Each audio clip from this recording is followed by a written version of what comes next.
take? It takes the dream. Because if you don't have the dream, you'll never find the 7 to 10 hours a week. I can guarantee you that. You're busy.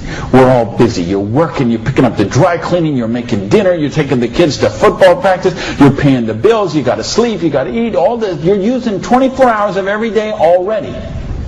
So what's got to give? You've got to find a dream, something that will take you to this frame of mind where you will change the way you live, you will change the daily actions you take, and you will change your mindset for a 2 to 4 year period. I will find the 7 to 10 hours a week for 2 to 4 years to build my freedom, to build my security, to build my independence. Here's the secret of everything I'm going to talk about tonight. Has to do with leverage. It's getting you out of the trap. And there's a big trap, okay? And this is the trap. It's people trading time for money.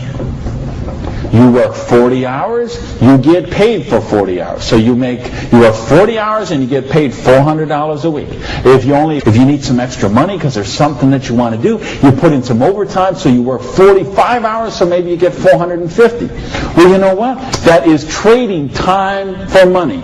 Time for money. Hours for dollars, hours for pounds, hours for dollars, hours for Cougarans, whatever the currency is. If you're trading time for currency, you got to put some leverage to work somehow to get out of that. But I started a study of prosperity.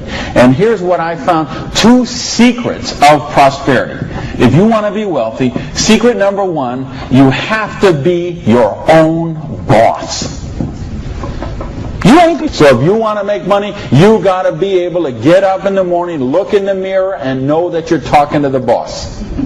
And issue number 2, and this is the most important thing, which we mentioned, you've got to employ the concept of leverage.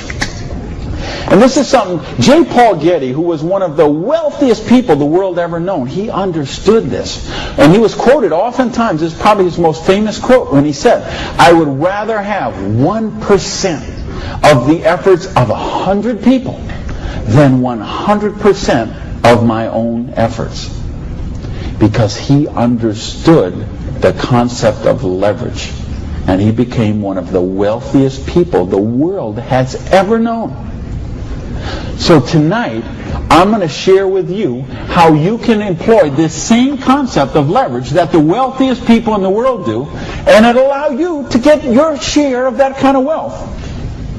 Now, how do you put this leverage? It's a business called network marketing, sometimes called multi-level marketing, sometimes we call it MLM for short.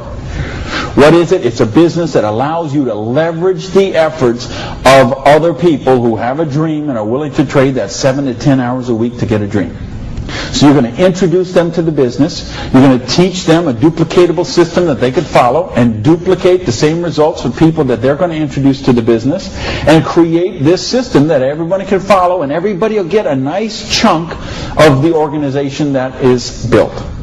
And because you direct your own organization, because you are your own boss, you get some residual income out of the efforts of the people that you introduce to the business. That's the leverage. It's no different than when Madonna makes a record, and every time they play that CD, she gets a royalty of that. When Coppola does a movie, and that movie plays, he gets a royalty of that. This is how the average person can get leverage. See, if you got money, leverage is not a problem. You can leverage your money. You can buy stocks, bonds, invest in companies, invest in real estate, all that kind of stuff. I couldn't do that. If you could buy a franchise. If I would have bought a restaurant franchise instead of opening my own restaurant, the chances are I'd still be in the restaurant business. But you know what? I couldn't afford the franchise fee. I didn't have that kind of money.